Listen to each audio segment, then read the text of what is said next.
Guillaume Apollinaire est né à Rome d'un officier italien et d'une Française originaire de la noblesse polonaise.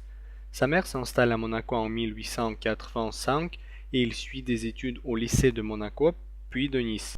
En 1899, sa mère s'établit à Paris où il travaille comme employé de banque pour subvenir à ses besoins et compose ses premiers poèmes.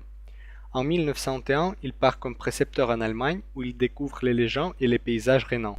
À son retour à Paris en 1902, il publie les Résiac qu'il signe pour la première fois Guillaume Apollinaire.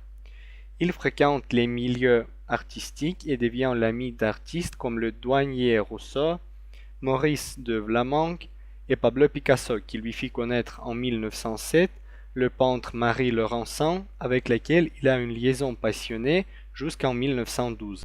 Guillaume Apollinaire exerce les activités de journaliste, poète, critique d'art et conférencier. Il obtient son premier succès en 1913 en publiant Alcool, qui rassemble tous ses poèmes depuis 1898.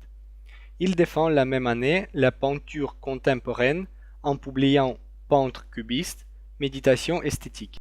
En 1914, il s'engage comme artilleur dans l'armée française. Blessé à la tête en 1916, il doit être trépané et suit une longue convalescence.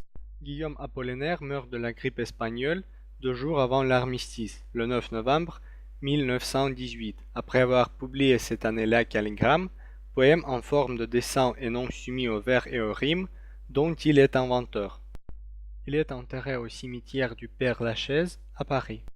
C'est l'un des plus grands poètes français du début du XXe siècle, auteur notamment du Pont Mirabeau.